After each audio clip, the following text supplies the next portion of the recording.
Welcome back to RCA RCA में आपका स्वागत है स्टूडेंट। आज मैं आपके लिए लाया हूं सीयूईटी का इंग्लिश का पेपर में जो सबसे बड़ा स्थान होता है हमारा सीयूटी में। आपको पता है कि ये 250 मार्क्स का हो चुका है और जिसमें कि 4-3 इस प्रकार से आते हैं आपके पैसेज।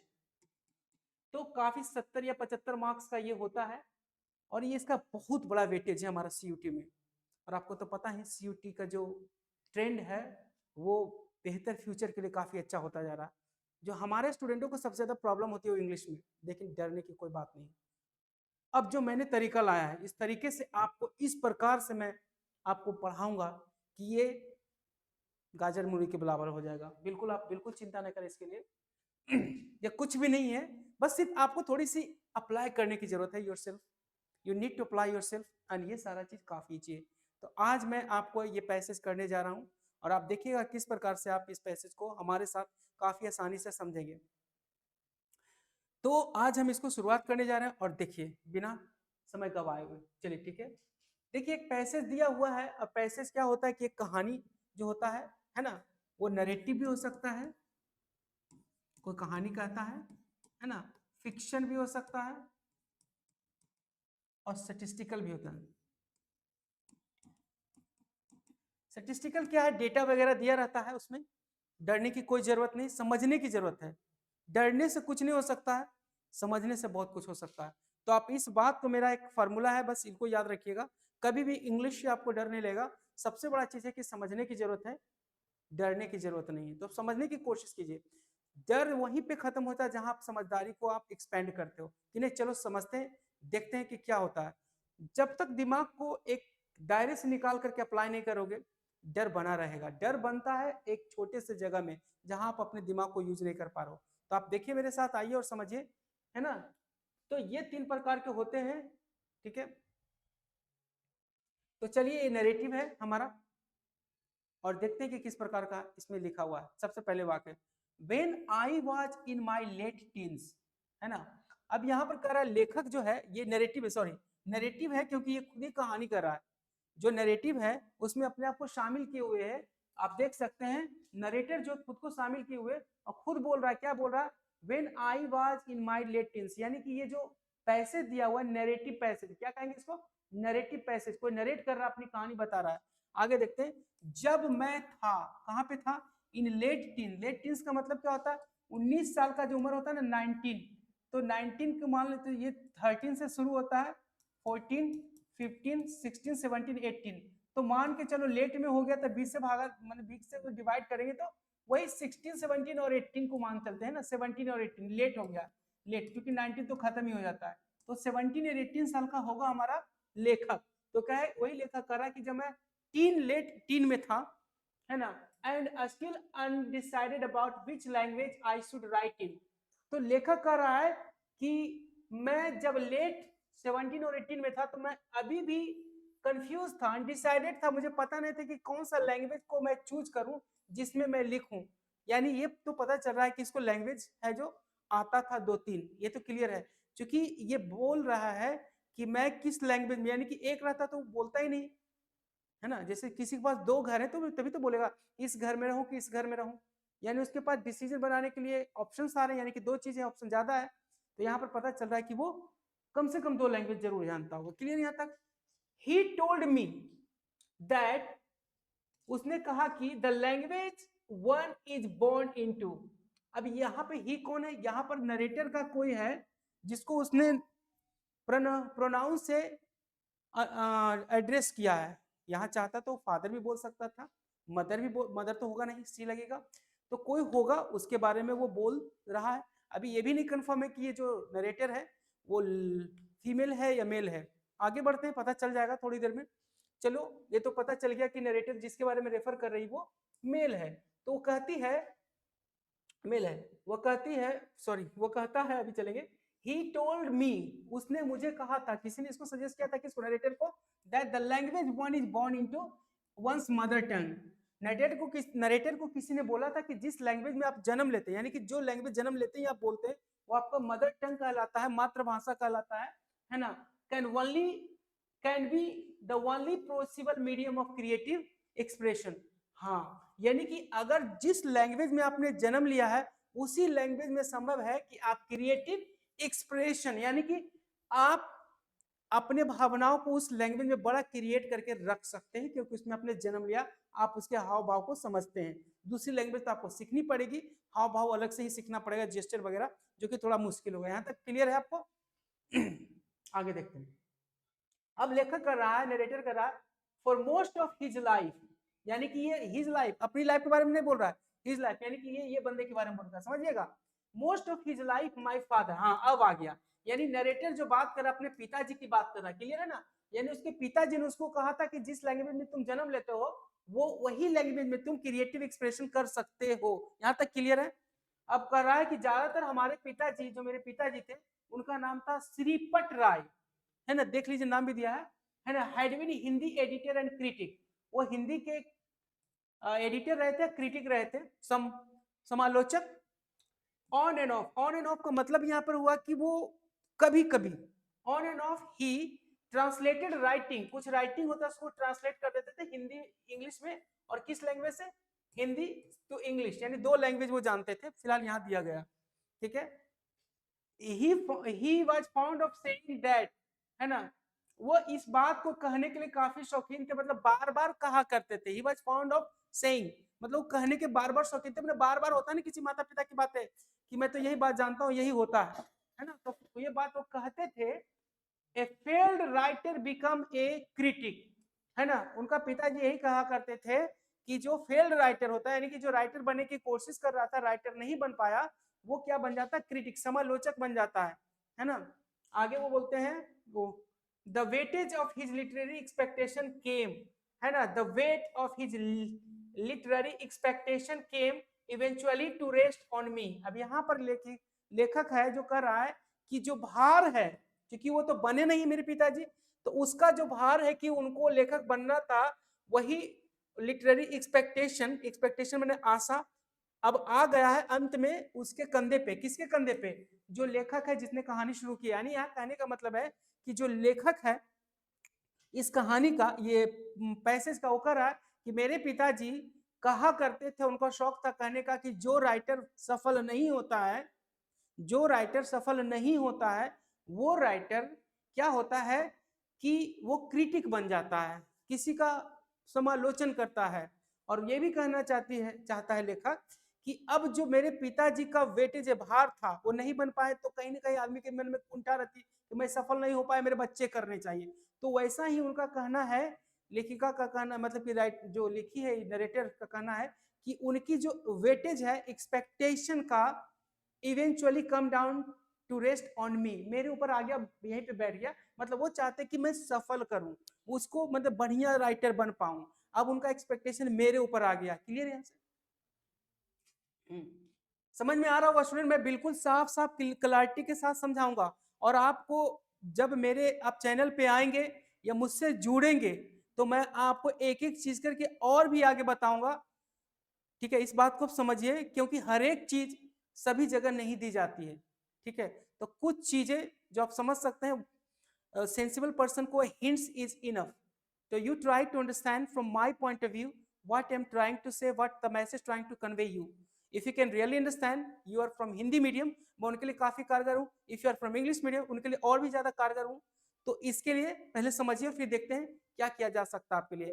लेकिन अगर आप जुड़ेंगे तो I promise you you will never ever gonna be disappointed. I will live up to your expectation. I have a lot of techniques and a lot of tricks that can make things a lot easier. Even complicated things will become a lot easier, and you can see that and directly understand where the answer lies. You can easily find it out. I have the technique, that's why I'm teaching you. And let's begin, resume the work. Okay.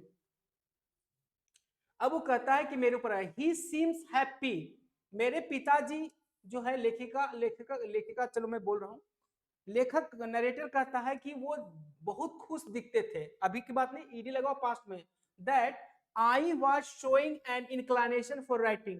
अब वो जब वो मेरे पिताजी बहुत खुश दिखते थे, कब, है ना, दिखते थे कि मैंने अपना मैं दिखा रहा था अपना क्या, इंक्लाइनेशन फॉर राइटिंग। इंक्लाइनेशन मैंने झुकाव, इंक्लाइनेशन मैंने झुकाव। तो वो बोल रहा है, लेखक बोल रहा है कि मेरे पिताजी बहुत खुश प्रतीत होते थे, है ना, इस बात से लेकर के कि मेरा झुकाव राइटिंग की तरफ है, जबरदस्ती नहीं करना पड़ रहा है, मैं खुद ही जा रहा हूँ। और उनको लगा कि ये अगर राइटिंग करता है तो मेरा एक्सपेक्टेशन को फुलफिल कर देगा, क्योंकि राइटर बन सकता है, राइटिंग अगर बढ़िया तो राइटर बन सकता है। तो यहाँ पर ये कैच है। इंक्लाइनेशन मैंने क्या होता है, प्रवृत्ति, मैंने उसको झुकाव बोलते हैं, राइट। शी विल गो फार, एक देखो यहाँ पर इन्वाइटेड कॉमा में लिखा हुआ है, शी विल गो फार, मैंने उनके पिताजी का कथन है कि वो बहुत दूर जाएगी। He told my mother after reading the first a story that I sent him from Melbourne. मतलब लेखक जो है वो मेलबोर्न में रहता है, उन्होंने एक स्टोरी लिखा था अपने पिताजी को, और पिताजी पढ़ने के बाद बहुत खुश हुए, और ऐसा लगा कि वो ये कहना चाहते थे कि, है ना, मेरे बच्चे को काफी झुकाव है राइटिंग के प्रति।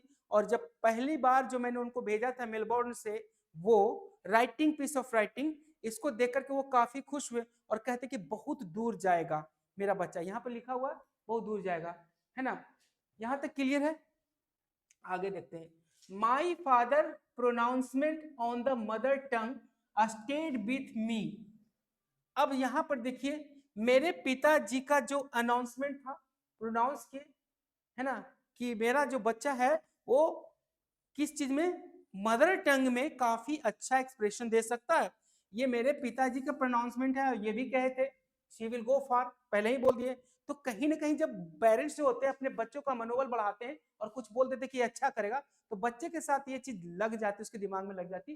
फिलहाल वो बात कर रहा है मदर टंग के बारे में यहाँ, तो वो एक अच्छा क्रिएटिव बनेगा, ऐसा कहा है। तो my father pronouncement on the mother tongue stayed with me, ये बात मेरे पास रह गया, मतलब घर कर गया। नहीं बोलते कोई चीज बोलता है तो मेरे दिमाग में रह जाता है, नहीं बोलते यार ये चीज तो मेरे दिमाग में रह गया, मतलब कि मैं यही करना ही चाहता हूँ, है ना। जैसे कोई कभी कभी गलत बात भी बोल देते तो हमारे साथ ये दैट स्टेड विथ मी, है ना, आज तक वो बात को हम भूले नहीं, बोलते हैं ना। तो यही चीज बोला जा रहा कि वो चीज मेरे दिमाग में घर कर गई। कब, when I later started writing fiction in Hindi. अब देखो यहाँ पर, तो लेखक क्या कर रहा है कि मेरे पिताजी का प्रोनाउंसमेंट और मदर टंग, क्या मदर टंग में था, मदर टंग में उन्होंने क्या बोला था कि मेरा जो बच्चा है, अगर कोई भी बच्चा जन्म लिया हिंदी में या इंग्लिश में, जो भी जिस लैंग्वेज में लिया, उसी में वो बढ़िया क्रिएटिव एक्सप्रेशन कर सकता है। ये बात मेरे साथ रह गया। कब, जब मैंने बाद में राइटिंग करना शुरू किया। राइटिंग क्या लिखता था, फिक्शन इन हिंदी, है ना, हिंदी में फिक्शन की कहानियां लिखता था। तो वो चीज रह गया कि पिताजी ठीक ही बोलते थे कि जो जिस लैंग्वेज में जन्म लिया उसी में जाकर के वो बेहतर एक्सप्रेशन दे सकता है। ये बात मेरे दिमाग में बस गई, मेरे पिताजी ने कहा था। क्लियर यहाँ तक? आगे देखते हैं, another thing that I barely acknowledge, कहता है एक चीज तो और भी है जो मैं मानता ही नहीं हूं, यानी मेरा मन मानने को करता ही नहीं है। Another thing that I barely acknowledge even to myself, मैंने अपने आप से भी नहीं मानता, मैंने अपने आप को भी नहीं बोलता। अब कोई आदमी चोर है, उसको पता है कि वो चोर है, लेकिन अपने आप को बोलता है बढ़िया, राजा को लूटते गरीबों को देते हैं, भैया हम गलत कर रहे हैं। ठीक है, बस समझ में। यहाँ पर वो खुद ने माना कि मैं चोरी कर रहा हूँ, चोरी कर रहा है वो, लेकिन barely acknowledge to himself, acknowledge ही नहीं कर रहा, मैंने मान ही रहा है कि मैं चोर हूँ, क्योंकि चोरी तो है नहीं। उसके लग रहा है कि गरीबों को तो मैं दान ही दे रहा हूँ भैया, अमीरों को लूट रहा हूँ लेकिन गरीबों को दान दे रहा हूँ, तो कहाँ गलत कर रहा हूँ, इधर के पैसे इधर कर रहा हूँ, मेरा गलत कहाँ काम है। ऐसे भी अमीरों के पास बहुत ज्यादा हो चुका है, तो वो उसको ऐसे भी बर्बाद होना, ऐसे भी बर्बाद होना, बेहतर इधर कर लेते हैं। क्लियर? तो उसको ये कहना है, तो वही मानता ही नहीं था वो, तो वही कह रहा है another thing that barely acknowledge even to myself, कुछ ऐसी चीजें जो मैं खुद को भी नहीं एक्नॉलेज करता हूँ। Was that I felt something like same whenever I thought of writing in English, है ना। अब लेखक क्या कर रहा है कि देखो भाई, एक चीज तो है मैं खुद ही को भी नहीं मानता हूं कि मैं ऐसा हूं, वो क्या चीज है, was that I felt something like shame, मुझे कभी कभी ना शर्मिंदगी महसूस होती थी, और ये बात मैं मानता ही नहीं था। कब, whenever I thought of writing in English, जब कभी भी मैं सोचता था कि मैं इंग्लिश में लिखता हूं या लिखने की सोचता था, तो मुझे शर्म महसूस होती थी। क्योंकि यहाँ पर उसके पिताजी क्या बोले थे, उसके पिताजी बोले थे कि एक्सप्रेशन जो होगा आपका, वो सिर्फ और सिर्फ किस चीज में होगा,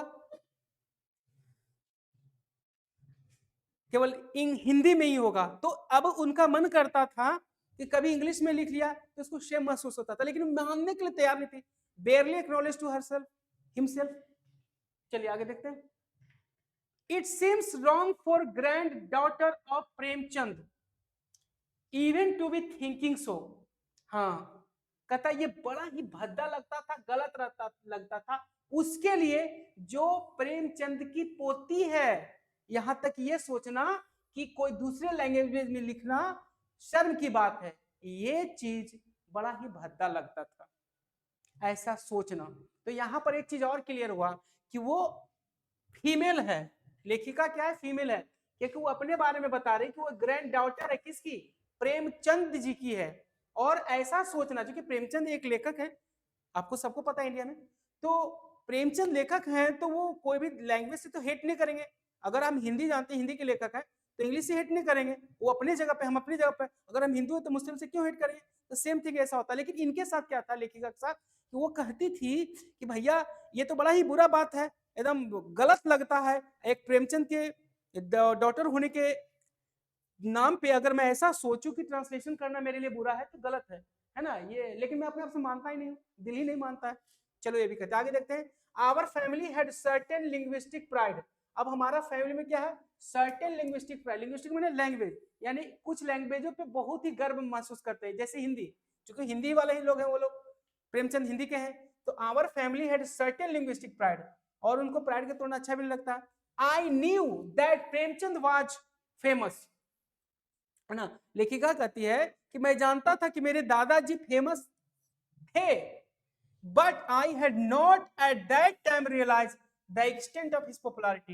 लेकिन लेखिका करे कि जैसे कि मैं मेलबोर्न में रहती थी, मेलबोर्न हो गया ऑस्ट्रेलिया में, लेकिन उतना बड़ा पॉपुलैरिटी का जो उनका, है ना, एक्सटेंट था, इतना वो नहीं जानती थी। अगर छोटा बच्चा हो, है ना, अंबानी का एक पोता हो, तो कितना बड़ा जाने अपने दादाजी को, दादाजी कितना बड़ा है, उसके पिताजी कितना बड़ा है, नहीं ना। वो कम उम्र में कितना जानेगा, 8 साल 10 साल में कितना जानेगा कितना बड़ा है। जब घूमेगा पूरा दुनिया, दूसरे देश में जाएगा, वहां सुनाई पड़ेगा, तब उसको लगेगा कि वाह यहाँ तक भी पहुंचे हुए। यही चीज लेखिका के साथ हो रही है, नरेटर के साथ। वो कहती कि मैं जानता था कि प्रेमचंद फेमस है, लेकिन उस समय नहीं जानता था कि इतना दूर तक उनकी पॉपुलैरिटी फैली हुई है। Clear. The fact that I was grand daughter of Premchand followed me everywhere. कहता है कि लेकिन सच्चाई तो यही था कि जहां कहीं भी मैं जाता था, वो जो मेरे दादाजी थे प्रेमचंद, उसका तो जो टैग है मेरे साथ तो चलता ही था, एक्सपेक्टेशन के साथ कि भाई उसकी पोती है, अब गांधी जी की पोती बनो तो समझ रहे हो ना क्या वाली बात होगी। तो वही चीज है, the fact that I was granddaughters Premchand followed me everywhere, सभी जगह में आता था, उसको पीछा करता था मेरा, वो चलता था किनकी पोती है। Everyone had a story to tell about their personal engagement with his fiction। Actually यहाँ पर बोला जा रहा है कि प्रत्येक आदमी के पास एक कहानी होती थी, है ना, क्या करने के लिए, बताने के लिए, किसके किसके बारे में, उनके personal engagement with the fiction. जो कहानियां लिखा करते प्रेमचंद जी, और जो फिक्शन की कहानियां लोग पढ़ते थे, तो उससे लोग अटैच हो जाते थे। और जब कभी भी पोती मिलती थी उनको, तब बोलता था अरे तुम्हारे दादा तो बहुत अच्छा लिखते हैं, क्या इसमें पढ़ो, इसमें बहुत मजा आएगा, है ना। तो हर एक आदमी से जो मिलती थी, तो उसका पर्सनल ही एंगेजमेंट होता था उनके फिक्शन के साथ। तब उसको पता चला कि मेरे दादाजी छोटा मोटा नहीं है, इनका बहुत दूर तक सभी लोग इनको जानते हैं। जैसे अगर वो शॉपकीपर से मिलती थी, तो वो बोलता था अपनी स्टोरी उनके बारे में, कोई कहानी बोलता था जो पढ़ा था इनका fiction. Long time the cook in my Delhi father's Delhi house, है ना। तो कह रहा मेरे पिताजी के पास दिल्ली हाउस में एक कुक रहता था, वो भी बोलता था। टी वेंडर, चाय वाला भी बोलता था, जहां वो चाय पीते थे। द लिस्ट वाज लॉन्ग, ऐसा ऐसा बहुत लिस्ट था जो लोग हमें बताते थे हमारे दादाजी के बारे में। तब मुझे पता चला कि एक्सटेंड ऑफ हिज पॉपुलैरिटी की कितना दूर तक फैले हुए हैं। For there was practically no one who had not read something by him had moved them. कहता है कि अगर मैं प्रैक्टिकली देखूं तो कोई भी ऐसा आदमी नहीं था जो उनके बारे में कुछ ना कुछ नहीं पढ़ा था और उससे वो द्रवित नहीं हुआ था, मैंने उनका दिल नहीं पिघला था। मतलब वो इतना बढ़िया फिक्शन लिखते थे कि पढ़ने के बाद आपका दिल पसीजना बिल्कुल तय था। तो प्रैक्टिकली लेखिका कहती है कि मैंने कोई भी आदमी से आज तक ऐसा नहीं मिला था जिसने हमारे दादाजी से जो कहानी पढ़ा था उससे मूव नहीं हुआ था, वो बिल्कुल मूव हुआ था, तभी तो वो पर्सनली अटैच था उससे। However, it was this very ubiquity। अब देखिए बहुत अच्छा वर्ड मीनिंग है, हालांकि दिस वाज वेरी इबिक्यूटी। इबिक्यूटी का मतलब होता है सभी जगह प्रेजेंट, ओमनी प्रेजेंट। इसका वन वर्ड सब्स्टिट्यूशन होता है ओमनी प्रेजेंट, मैंने सब जगह उपस्थित है, कहां नहीं मिलेगा। अब जैसे घास खोजते हो तो जो घास यहाँ भी मिलता है ऑस्ट्रेलिया में मिल जाएगा। It is omni present, ubiquitous, ubiquitous भी बोलते हैं इसको। तो ये यूबिक्यूटी है ना, यूबिक्यूटस हो गया आपका एडजेक्टिव, ये हो गया नाउन। तो वेरी यूबिक्यूटस। अब कहता है द रिवरेंस, रिवरेंस का मतलब होता है आदर, the reverence and the love, है ना, प्यार और आदर, that he inspired in the people, जो लोगों में डालते थे अपनी कहानी से, है ना, that made him something too large for me, कहता वो चीज बहुत बड़ा हो गया है। मतलब जो मेरे दादाजी अपनी कहानियों से लोगों के बीच में इंस्पिरेशन डालते थे, इज्जत डालते थे, उनके प्रति प्रेम, जैसे हम आपकी किताब पढ़ेंगे तो आपके प्रति प्रेम आ जाएगा, मुझे सोचते हैं कितना बढ़िया लिखा है। तो वो जो इंस्पिरेशन डालते थे वो मेरे लिए तो काफी बड़ा हो गया, समझना मेरे लिए समझना बड़ा हो गया in early years of my life. तो लेखिका कर रही है, क्योंकि ऊपर में भी दिया गया कि वो टीन एज थी, लेट टीन एज में थी, तो अर्ली ईयर में वह प्रेम और रिवरेंस, जो इज्जत था दादाजी अपने फिक्शन के माध्यम से लोगों में डालते थे, वो मेरे लिए इतना बड़ा हो गया था जिसको समझना उस अर्ली एज में मेरे लिए मुश्किल था कि बाप रे बाप इतना दूर तक पहुंचे हुए हैं। ठीक है, it led also the strange feeling that, और मेरे को एक विचित्र प्रकार का फीलिंग भी आ रहा था कि विदाउट हैविंग रेड हिम, मैं तो उनके बारे में पढ़ा भी नहीं हूं, मैं तो उनके बारे में पढ़ा भी नहीं, मुझे एक अलग ही फीलिंग आती है, मैं उनके बारे में पढ़ा भी नहीं हूं, and just by being related to, केवल मैं उनसे संबंधित हूं कि उनकी पोती, उनके बारे में पढ़ा नहीं हूं। भैया छोटा उम्र का बच्चा है, वो कहां से पढ़ेगा उनके बारे में फिक्शन की कहानी, उनका तो स्कूल से छुट्टी नहीं, 10+2 के बच्चे हैं, 10 के बच्चे हैं, वहां तो बोर्ड एग्जाम होता है, तो कहां से पढ़ेंगे, तो उनको कभी मिला नहीं था। लेकिन वो ये भी बात के लिए कह रही है कि, है ना, वो कह रहे it led also the strange feeling, कहता इससे मुझे एक अलग प्रकार का फीलिंग आया, विचित्र, बिना उनको पढ़े हुए, बस केवल उनसे रिलेट होकर के I had somehow inhaled his writing, और उनका राइटिंग को मैंने इम्बाइब कर लिया, कॉन्शियसली सबकॉन्शियसली मेरे अंदर आ गया। बताओ, मैं उनका पोती हूं, बस इतने में आ गया मेरे अंदर वो क्रिएटिव राइटिंग की कला, क्योंकि दादा वाला गुण तो पोती में आएगी आई, क्योंकि परिवार का हिस्सा है ना। The reading happened much later, और बाद में मैं उनको पढ़ा, पहले तो राइटिंग ही आ गया था, रीडिंग वाला काम जो मैं जब छुट्टी मिला तो दादाजी के बारे में पढ़ा। तो आपको तो ये पैसे समझ में आ जाना चाहिए, क्लियर, मैंने बिल्कुल अच्छे तरीके से समझा दिया इसको, आप इसको दोबारा नहीं हो तो रिपीट करके देख लीजिए वीडियो। अब मैं क्वेश्चंस की तरह चलता हूँ, और अब देखिएगा कि क्वेश्चन आप कैसे करते हैं। देखिए स्टूडेंट, आपने बिल्कुल अच्छे से समझा होगा, आई होप कि बहुत अच्छा से क्लियर होगा आपका। चलिए अब आगे देखते हैं, मेन तो अभी शुरू होता है ना। कथा author grieve with the expectation that she would take up. अब ऑथर जो है, लेखक जो है ना, उस वह बड़ी हुई, देखिए यहाँ पर शी लिखा हुआ, बड़ी हुई पोती, पता चल गया वो पोती थी, पोती तो लड़की होती है। तो author give with the expectation that she would take up, वह लेगी, क्या लेगी, एडिटरशिप ऑफ मैगजीन, मैगजीन का तो बात नहीं किया गया यहाँ पे, translation of literature, literary presses, क्या वो ट्रांसलेशन करेगी, तो वहां ट्रांसलेशन की बात नहीं की गई थी। जॉब ऑफ क्रिटिक, क्रिटिक का अगर राइटर है तो चल जाता, जॉब ऑफ क्रिटिक मतलब दूसरे का क्या करना, समालोचन करना, तो वो काम भी नहीं था, क्रिटिक राइटिंग चलता, तो ये दोनों तो गया काम से, है ना। ट्रांसलेशन ऑफ लिटरेरी प्रोसेस, क्या उस ट्रांसलेशन का काम नहीं है, तो क्रिएटिव राइटिंग की बात कर रहे थे, एकदम बिल्कुल क्लियर है, कोई डाउट ही नहीं है। क्रिएटिव राइटिंग मतलब क्रिएटिव एक्सप्रेशन, ऊपर में भी लिखा हुआ था, अगर आप बोले तो मैं आपको उसके लिए ला करके दिखा देता हूं, अब बिल्कुल साफ दिखेगा आपको, है ना। देखिए यहाँ पर है क्रिएटिव एक्सप्रेशन, तो क्रिएटिव एक्सप्रेशन कैसे करना है, राइटिंग के द्वारा, तो ये क्लियर है ना, पहला आंसर आपका क्लियर है स्टूडेंट। मैं खोज के बताऊंगा कि वो आंसर क्यों हो रहा है, आपको पता चल जाएगा। देखिए मैं बिल्कुल क्लैरिटी के साथ बता रहा हूँ, आप देखिएगा और कमेंट कीजिएगा जरूर कि किस प्रकार से मैंने आपको समझाने की कोशिश की। अगर कुछ डाउट रहे तो जरूर लिखिएगा, है ना, कमेंट सेक्शन में उसको एड्रेस करूंगा। चलिए आगे देखते हैं अगला, व्हेन हर फादर सेड, जब उसके पिताजी ने कहा, she will go far, he meant that. देखिए व्हेन हर फादर सेड, जब उसके पिताजी ने कहा कि वो बहुत दूर जाएगी, इसका मतलब क्या हुआ, क्या वो बहुत दूर तक यात्रा करेगी, है ना, क्या वो ग्रेट हाइट्स को अचीव करेगी जीवन में, या बहुत दूर जाएगी, है ना, एक दिन, और वह सेटल हो जाएगी फॉर अ प्लेसेस, बहुत दूर पे। तो देखिए अगर हम किसी कहते हैं ना, जब किसी से बातें करते हैं, अरे वो बहुत अच्छा लिखता है, मैंने उसको किताब पढ़ा, वो एक दिन बहुत दूर जाएगा, इसका मतलब क्या, ट्रेवल वाली तो बातें नहीं हुआ, सेटलमेंट वाली बातें नहीं हुआ, है ना, टू फार जाने वाली बातें नहीं हुआ, ट्रेवल वाले, तो बिल्कुल आंसर आपका क्या होगा, दो होगा, ये तो बिल्कुल क्लियर है ना। देखिए अगर कोई आदमी बहुत दूर जाएगा मतलब वो अचीव करेगा ग्रेट हाइट्स इन लाइफ, एकदम क्लियर है। जीवन में आगे करे, क्योंकि उसके पिताजी ने उसकी किताब को जो लेटर लिखी थी उसको, सॉरी कहानी लिखी थी, उसको पढ़ करके बोला था कि मेरी बेटी बहुत दूर जाएगी, बोला था ना, मेलबोर्न से लेटर मिला था, मैंने आपको बताया था, इस बात को ध्यान रखिए।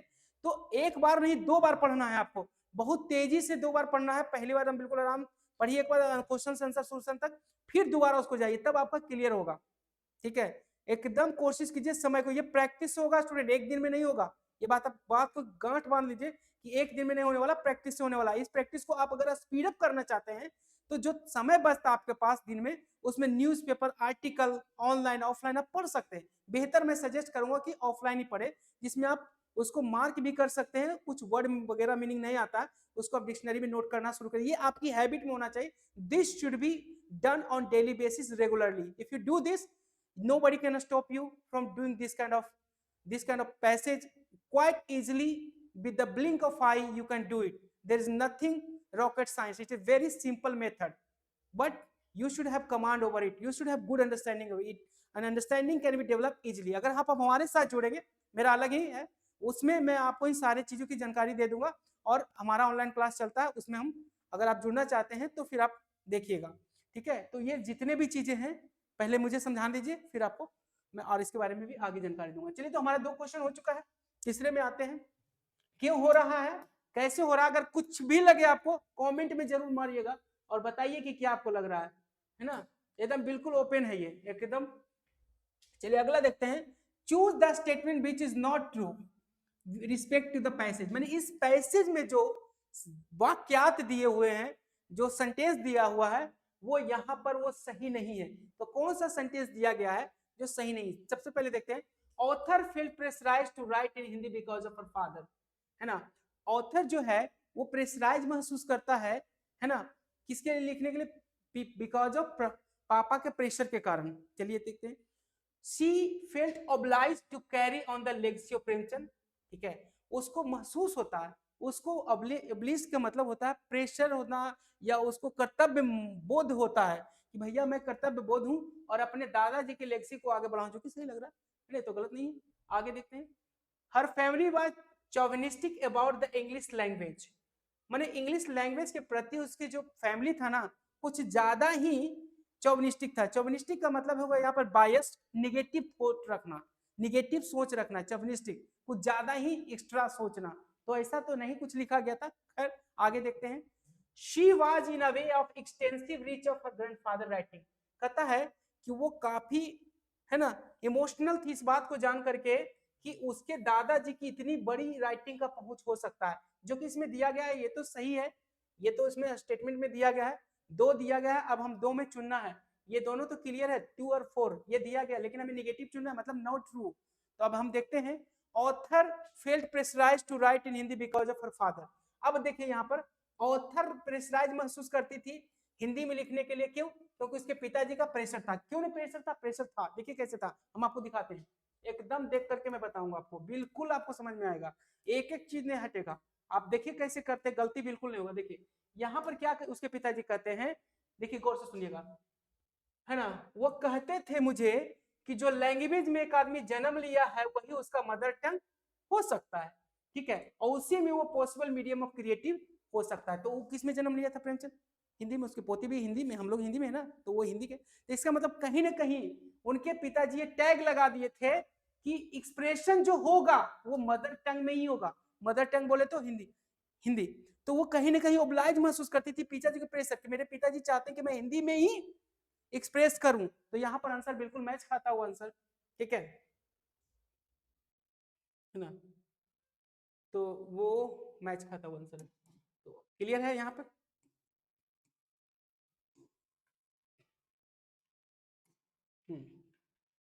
ये हो जाएगा आपका। तो एक ही बच गया है स्टूडेंट जो यहाँ पर नहीं मैच खाता है, वो है 3, क्योंकि वो प्रेशराइज थी पापा के चलते, उसको लेगेसी भी बढ़ाना था, क्योंकि भाई वो जहां जाती थी तो उनके साथ टैग चलता था प्रेमचंद का पोती होने का, और वो बहुत भावहीन भी हो गई थी जब उनको पता चला कि मेरे दादाजी की इतनी बड़ी पहुंच है ना, सब सारे लोग जिससे मैं बोलता हूँ वही। तो यही यहाँ पर राइटिंग हो गया। तो चलिए क्वेश्चन नंबर 20 में हम आते हैं, क्वेश्चन नंबर 20 में आते हैं। चलिए यहाँ पर देखिए क्वेश्चन नंबर 20 में क्वेश्चन क्या है, प्रेमचंद बिकेम टू लार्ज, यानी कि प्रेमचंद जरूरत से ज्यादा, टू लार्ज हमेशा ये बताता है कि कोई भी चीज किसी भी लिमिट से ज्यादा है और एक्सेसिव है, इनफ, मोर देन इनफ है।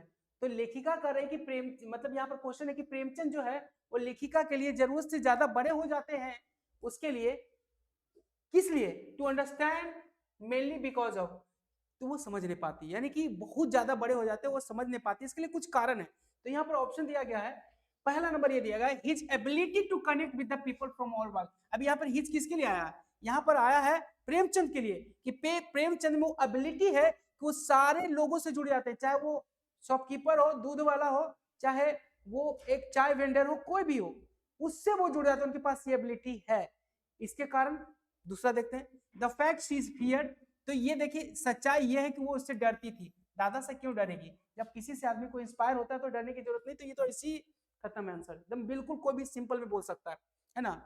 आप किसी का लेगेसी को, पिडेग्री को आगे बढ़ाएंगे, पिडेग्री को आगे बढ़ाएंगे, तो उससे डरने की क्या जरूरत है। अगर आप सचिन तेंदुलकर के फैन है और सचिन तेंदुलकर जैसा बनना चाहते हो तो डरेंगे नहीं, बल्कि उससे इंस्पायर होंगे आप। तो यहाँ पर डर का मामला ही खत्म हो जाता है। The kind of love reverence that he inspired in the people, दूसरा है यहाँ पे कि प्रेमचंद उनके लिए कुछ ज्यादा ही बड़ा हो गए थे समझने के लिए, क्योंकि जो जिस प्रकार का प्यार और रिवरेंस उनको मिलता था लोगों को इंस्पायर करने पे, तो वो भी एक कारण हो सकता है। हर कंसिस्टेंट एंजाइटी फॉलिंग, उस, और वो सोचती थी कि हमेशा मैं फेल कर जाऊंगा। तो यहाँ पर देखिए प्रेमचंद बहुत बड़े बन गए, ठीक है, अंडरस्टैंड करने के लिए। तो इसका पहला होगा, हम देखिए बताते हैं, उन्होंने क्या करता था, ये बिल्कुल सही आंसर है, ability to connect with the people of all by, ये बिल्कुल सही है, उनकी एबिलिटी थी। तो ए तो आना ही चाहिए हमारे आंसर में, ए हो गया, ये ए और ये हो गया ए। अब हम बात करते हैं, तो बी तो किसी में नहीं होगा, बी किसी में नहीं होगा, बी को तो छोड़ दीजिए। तो हमारा ये 2 नंबर खत्म हो गया, बी जिसमें आ रहा है, ठीक है, ये क्लियर हो गया। अब मैं बताता हूँ इसको, है ना, पहले इसको हटा देता हूँ, पहले नेगेटिव को निकाल देता हूँ मैं, ठीक है, नेगेटिव निकाल देता हूँ। अब यहाँ पर ए तो हमारा बिल्कुल सही है, ए कहाँ पे, ए 2 में, ए भी हटा देते हैं, 2 को खत्म हो गया हमारा आंसर। अब देखिए ए और 1 और 2 रह गया। अब इसमें देखते हैं डी, तो प्रेमचंद बहुत बड़े हो उसको समझने के लिए, क्योंकि उनकी एबिलिटी थी कनेक्ट करने की, और हर कंसिस्टेंट एंजाइटी फीलिंग नहीं, और उनको चिंता, ये बता रहे कि उनकी जो पोती थी वो हमेशा डरते रहती थी, चिंता में रहती थी कि मैं उनको फेल कर रहा हूँ, क्या लगेगा। चलिए हम यहाँ पर बच गया ए और डी, डी को देख रहे तो अब बच गया ए और सी, ए तो होगा, सी देखते हैं। सी में क्या कर रहा है, the kind of love reverence that he inspired in the people, जो जिस प्रकार का प्यार और रिवरेंस वो लोगों में इंस्पायर करते, तो उसी के कारण तो उनको मिलता था अपना प्यार। तो यही चीज तो उनको समझने में, उस उनकी पोती को समझने में दिक्कत हो कि मेरे दादाजी इतना फेमस कैसे, जैसे कि अब देखिए क्लियर हो रहा है आंसर, तो खैर ये हो गया हमारा, लेकिन हम आपको दिखाते हैं कि कैसे, है ना, यहाँ पर थोड़ा सा क्लैरिटी मिल जाएगा आपको, है ना, तो आपको पता चल जाएगा। देखिए यहाँ से लिखा हुआ, थोड़ा देखते हैं। हाउएवर इट वाज वेरी एविक्यूटिव, है ना, ये बहुत एविक्यूटिव था, क्योंकि जहां कहीं भी मैं जाता था उनका नाम जाता था मेरे साथ। अब यहाँ देखिए, the reverence love that inspired in the people that made him something to love, देखिए आ रहा है ना, यही चीज, वही जो चीज है वही उनको बना दिया, कौन बना, यही चीज, रिवरेंस एंड लव, यही वो चीज उनको बना दिया, too large for me to complain, देखिए है ना वो चीज को। तो ये चीज आपको बिल्कुल क्लैरिटी के साथ आपको मिलेगी, और हमारा आंसर इस प्रकार से आ रहा है, क्लियर है, तो हमारा 2 हो जाएगा, क्लियर। बहुत अच्छा। अब अगला हमारा 21 आता है, inhale his writing refers, refers मैंने संबंधित, कहता inhale in his writing, inhale मैंने समा गया किसके राइटिंग में, उसके राइटिंग में, इनहेल, है ना, इनहेल, एक्सहेल, इनहेल का नाम सुने, सांसें लेना सांसें छोड़ना, अंदर चला जाता सांसें इनहेल में, ठीक है, तो वो चीज समा गया। अब देखिए ये किससे संबंधित है, तो इम्बाइबिंग हिज लाइफिंग स्टाइल सबकॉन्शियसली, ये देखते हैं, इसका मतलब होना, इम्बाइबिंग मैंने अपने आप में उतर जाना, किसका, हिज स्टाइल सबकॉन्शियसली, है ना, बिल्कुल सबकॉन्शियसली रूप से उनके दिमाग में, मतलब कि एकदम जब वो लिखती थी तो वो चीजें लगता था कि मेरे को उतर गया है, मतलब मेरे ये जो अंदर क्वालिटी है किसी से आ गया है, जैसे बाप का क्वालिटी बेटे में आ जाता वही, तो इम्बाइब मैंने होता है उतर जाना। चलिए, being compelled to write like him, मतलब इनहेल का मतलब ये तो होता है, देखिए इनहेल का मतलब होता है अंदर आ जाना, इम्बाइब का मतलब भी तो होता है, क्या होता है कि इम्बाइब मैंने होता है कि समाहित हो जाना, और ये दोनों वर्ड मीनिंग मिल रहा है, लेकिन हम फिलहाल उसमें जल्दी में नहीं चलेंगे, अभी और भी ऑप्शंस उसको देखेंगे, क्योंकि जल्दी चलने का मतलब है कि अगर आप उसमें गलती करेंगे तो 6 मार्क्स कटेगा, एक तो माइनस में जाएगा प्लस 5 आपका इस यूं ही जाएगा। तो यहाँ पर जो भी ऑप्शन है उसको करते समय ना थोड़ा जल्दीबाजी नहीं दिखानी है, समझना है, अगर सही भी मिल जाए तो उछलना नहीं है, उसको बहुत केयरफुली डिफरेंट एंगल से देखना है ना। तो यही चीज है, यहाँ पर मिल गया है लेकिन हम फिर भी लग रहा है, लेकिन देखना बहुत जरूरी है, ये बात आप ध्यान रखिएगा, कोई जल्दीबाजी नहीं। बीइंग कंपेल्ड मतलब कि वो महसूस करती है कि मुझे काफी प्रेशराइज किया, कंपेल मैंने प्रेशर होना, मतलब I feel compelled to help you because you are human being, I am also human being. आपको गिर जाता रोड पर तो नहीं देख के लगता है अरे भाई एक उठा देते, तो आपको अंदर से वो कंपेल होता है। तो वही बोल रहा है कि मुझे कंपेल महसूस होता है टू राइटिंग लाइक दिस, है ना। इनहेल का मतलब ये हो गया कि कंपेल होना, अरे भाई इंस्पायर होता है राइटिंग करने के लिए, कंपेल थोड़ी के ना होगा। तो यहाँ तो फिर क्लियर है, आगे चलते हैं, है ना। Being influenced by what people said about him, कहता मैं प्रभावित हूँ जो लोग कहते हैं उनके बारे में, इससे प्रभावित, ये तो थोड़ा ये वेटेज रखता है इन्हें, लेकिन इनहेल मैंने तो इनहेल राइटिंग की बात कर रहा है ना, राइटिंग की बात कर रहा है। आगे देखते हैं, her father expectation from her, उसके पिताजी का भी एक्सपेक्टेशन है उससे, है ना। तो यहाँ पर अगर हम देखते हैं वर्ड मीनिंग को, देखिए यहाँ पर इसने ऐसे कर दिया कि ये बता रहा है कि भैया ये वर्ड मीनिंग जो है ना, इनहेल रही राइटिंग, माने इनहेल माने उसके अंदर समाना होता है। तो यहाँ पर पूरा रेफर करते हैं, एक्सपेक्टेशन की बात नहीं आ रही है, ठीक है। जब इनहेल राइटिंग की बात कर रही है तो हम इसको चलिए देखते हैं, ऐसे मैं आंसर बता दे सकता हूँ लेकिन थोड़ा सा ऊपर चल के देखते हैं, आपको दिमाग में बताता हूँ कि वो कौन ऐसी चीजें जो आपको दिमाग में रखनी है ना। कुछ चीजें आप क्लैरिटी के साथ समझेंगे तो काफी बेहतर नजर आएगा, है ना। तो आपको मैं दिखा रहा हूँ, एक मिनट बता रहा हूँ, यही पे है, without him just related someone, देखिए हाँ यहाँ पे है, देखिए आई मैं had somehow inhaled his writing, मैंने किसी भी प्रकार से उनकी राइटिंग को अपने अंदर संभाल लिया। कैसे पता चला, कहता यह जो है मुझे एक स्ट्रेंज फीलिंग देता है, विचित्र फीलिंग देता है कि बिना उनको पढ़े हुए, यानी कि उनकी किताब लोग पढ़े मैं नहीं पढ़ी हूँ, है ना, और उनके बारे में बिना पढ़े हुए just by being related to him, केवल मैं उनसे संबंधित हूँ, किनसे, प्रेमचंद से, और वो कैसो न कैसे वो इनहेल कर गया राइटिंग, इनहेल हिज राइटिंग, यानी मेरे अंदर आ गया, यानी उतर गया। तो उतर गया है, उतर गया है, ठीक है ना। तो इसका मतलब क्या, उतर गया मतलब क्या हुआ, ये तो सिंपल बता रहा है, पूछ रहा है कि उतर गया, उसका मतलब बताइए कि क्या होता है।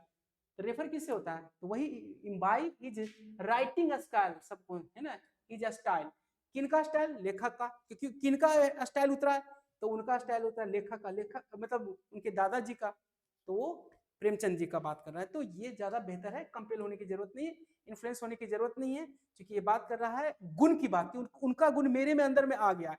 तो दूसरे से मतलब क्या है, वो उसे दूसरे से इन्फ्लुएंस होने की जरूरत क्या है ना, ना उसके पापा के एक्सपेक्टेशन से मतलब है। तो गुण अंदर आ रहा है ना, इम्बाइब कर रहा है, इम्बाइब मैंने उतार लेना, ठीक है ना। तो इम्बाइब मैंने उतारना, तो जैसे कि अगर आप मान लीजिए कोई व्यक्ति है वो खुद ही दारू पीता, अपने बेटे को बोलता है कि बेटा तुम दारू मत पीना, तुम कभी मत पीना, भाव बताओ, अब खुद ही पी रहे हैं, बेटा क्या बोलेगा, आप ही तो पहले ठीक नहीं करते, हमको क्या समझा रहे हैं। पहले खुद पे इम्बाइब कीजिए, मतलब इम्बाइब का मतलब खुद पे उतारिए। तो यहाँ तक क्वालिटी उतारने की बात है कि खुद को पहले करेक्ट कीजिए पहले, तभी तो आपका बात में वो प्रभाव आएगा। तो यही तो कह रहे कि मैं उनसे जुड़ी नहीं थी, पढ़ करके जुड़ी नहीं थी, केवल जुड़ी थी कि उनके पोते के रूप में, तो कहीं ना कहीं वो गुण मेरे अंदर में आ गया, इम्बाइब हो गया, उतर गया। तो यही पर इम्बाइब ही हो जाता है, ये क्लैरिटी है, थोड़ा सा वर्ड मीनिंग पे काम करना पड़ता है, और वर्ड मीनिंग के तो मैंने बताया कि कैसे क्या काम करना है, ठीक है। चलिए आगे देते हैं, choose the correct meaning of ubiquity, ubiquity मैंने पहले बताया था, ओमनी प्रेजेंट, सभी जगह, है ना, जो कि बिल्कुल आपको उसी समय मैंने बता दिया था, ओमनी प्रेजेंस। तो ये आपका क्लियर हुआ। बस मैं आपको ये बताना चाहता हूं कि अगर आप हमसे जुड़ना चाहते हैं, आपके लिए बहुत अच्छा मौका है, ठीक है, बिल्कुल क्लैरिटी के साथ, क्यों कैसे कब कहां, हर एक चीज को मैं बताऊंगा कि क्यों हुआ आंसर, ऐसा नहीं कि आया मैं मार दिया बस ये होगा ये होगा, उससे कुछ होने वाला नहीं, आपका कुछ होने वाला नहीं, ठीक है। आपको चाहिए क्लियर थॉट एंड कॉन्सेप्ट, और बिल्डर, एक बिल्ड बनना चाहिए, एक बिल्डअप बनना चाहिए, जहां तक पहुंचना चाहते हैं उसको स्टेप बाय स्टेप में हम आपको ले जाएंगे, ये मेरा वादा है, ठीक है। तो आप इस बात को समझिए, अपॉर्चुनिटी आपके साथ। तो अगले वीडियो में मिलते हैं जल्दी, थैंक यू वेरी मच।